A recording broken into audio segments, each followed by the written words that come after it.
Hello, my name is Nick Claudio, and thank you for listening to my TED Talk today. Growing up, I was a picture-perfect child of the American K-12 education system. I had straight A's, was well-behaved, and was friends with many of my peers. It wasn't until my late high school and early college experience that I first began to question the system and discover who I am. I started to ask myself, who am I, and how did I manage to make it this far? Why was I able to get into a prestigious university and be fortunate enough to wake up and take a breath? Why was I unable to find a safe space to freely express myself in my new university? Why did it seem the system was set up to tear me down rather than conform to its expectations? I struggled with these realities and struggled with the decisions I had to make. Referring to Bobby Harrow's Psychosocialization, as well as Tara Yoso's article, Whose Culture Has Capital, I will dig a little into my upbringing and try to answer some of these questions. I was fortunate to grow up in a very large family. Some people would say my mother had help from a village raising me. Bobby Harrow would say that we are socialized by the people we love, taught to play our roles and follow the rules. Follow the rules and play my role is exactly what my family helped me do. Growing up, my aunts and uncles had the power to discipline and tell me what I was doing right or wrong. Growing up in a family with a lot of cops, this meant a lot of learning what was right and wrong. Um, it wasn't all bad though. My family backed me up with anything that I set my mind on. In school, they were always telling me how proud they were of me, that I was able to get good grades, always giving me support and offering their help whenever they were able to give it to me. They were also often at my athletic games, supporting me and backing me up. I was given plenty of aspirational capital as well as social capital by my family. The ability to inspire me and my ability to hone in on that love, to push myself when things get tough, to not quit and give up because I know that I'm tougher than whatever situation is put in front of me. And then a social capital to have over 50 people that I can go and hang out with and be able to talk freely with for the most part. It's nice to have those cousins that I can go and talk to. My family just wanted the best for me. My parents always pushed forth that education was very, very important. They instilled these values into me at a very young age. We didn't have much money growing up, so they weren't able to buy me books very often. But my mom made it a thing to go to the library whenever we wanted to go, me and my brother. Whenever she had a day off and we were home and we needed some books, to the library is where we went. The library had everything and could have got anything that we needed. Reading was important in my upbringing because it made me a very competitive student in the classroom. Not many Puerto Ricans, I can tell you, were probably reading, or their parents probably weren't taking them to the library at a very young age. They had other things they had to deal with, had other things that they had to do. No, my parents knew that it was instrumental to my success in the classroom. I was also very fortunate to be taught arithmetic and my multiplication table at a very young age. This allowed the class to be a lot easier, not put a lot of stress on me in the classroom when everyone else was trying to figure these things out, as well as understand the social aspects in the classroom. Unfortunately, for some of my friends and peers, that love and support from their family just wasn't there. Institution of socialization, mentioned by Harrow, would tell you that people where I grew up shouldn't be graduating from high school. Gang violence is a regular thing. The pregnancy rate was very, very high. People where I come from weren't supposed to graduate from high school. It's that simple. I lost multiple friends to gang violence. I seen people drop out because they got someone pregnant or because they got pregnant at a young age. Um, we were statistics. We were raised understanding that not graduating high school was more realistic than graduating. Breaking that statistic was something that was driven into us often and was very, very clear. One of the reasons I was able to break through that invisible wall that surrounded us was by diving into my studies as well as my athletics. I happened to be a good athlete as well as a good student. And sports and school were my distractions. It was a way to get away from all the craziness around me.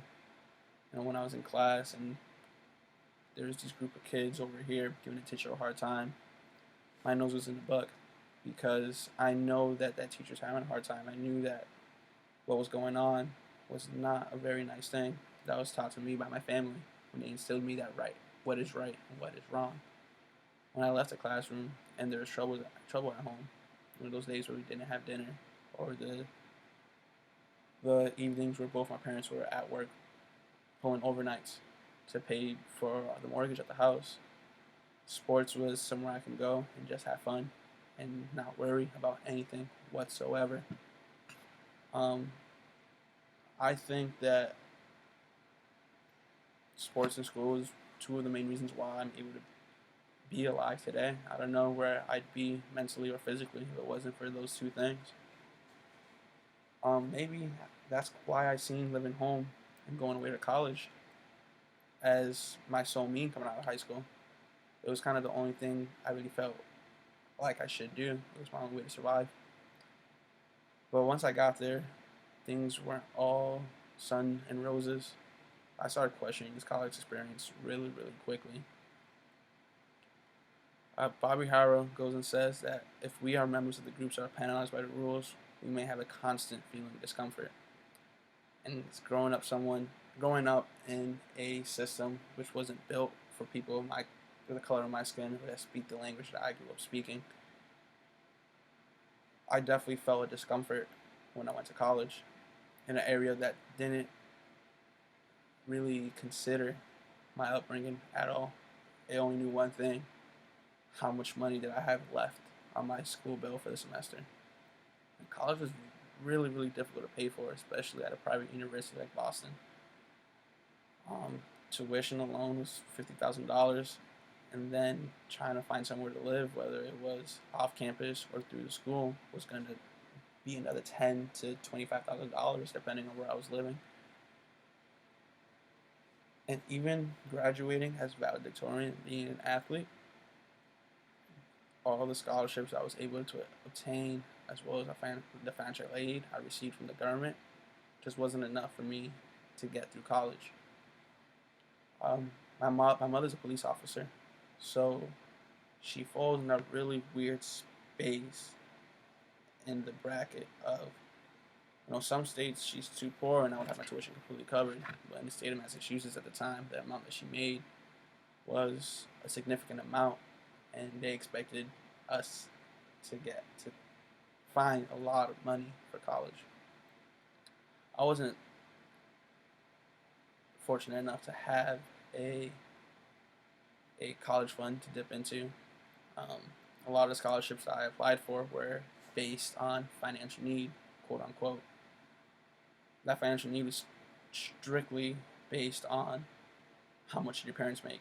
Didn't look at the mortgage or the car payment or the phone payment or the internet payment or the cable payment. Didn't look at the fact that I had a younger brother going to school.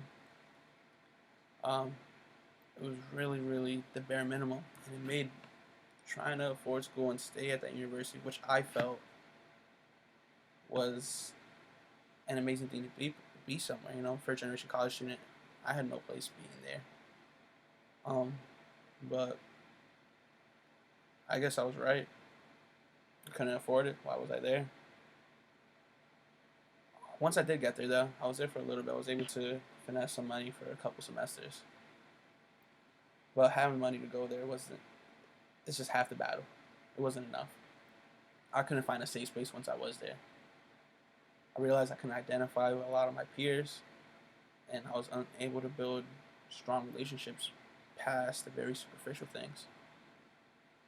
A lot of people that went there were rich or had a significant amount of more money than anyone in my family. I joined different clubs and groups, and I was able to make plenty of friends. Don't get me wrong, but I wasn't able to identify and truly speak without having to worry about what I was saying around many of the people. Um, Either the subject I bring up were things they didn't want to think about or deal with, or my lingo they weren't able to understand or pick up. It was just really bothersome. I didn't feel very comfortable at the school. And some of these issues that they didn't want to deal with is something that I seen very, very often on the East Coast. They like to think they're liberal. There are many conservative expectations that you have to abide by if you want to get a job or if you want to be successful out there. Having long hair as a male, impossible. Can't do it. Having tattoos, piercings that show, and a few more things that you just, as a male, you shouldn't do. None of my tattoos are disrespectful. None of my tattoos are obscene in any way. They express philosophies in my life or the little things that I have that I believe in. It wasn't really until I got to college and kind of realized that these pressures aren't going to go anywhere, and so I address it, that I started to no longer really care about impressing the white man, about being seen as the ideal employee. I started to realize that my peace of mind and my ability to live for myself was much, much greater than that. And that is a realization that I would not have found if it wasn't for my upbringing and if it wasn't from my experience from kindergarten up through high school. Or if it wasn't for my family that instilled in me the confidence and the ability to believe in myself and not back down, even if they did want me to sometimes walk away from certain things for my personal safety. And again, thank you for listening to my Tech Talk. And that is all.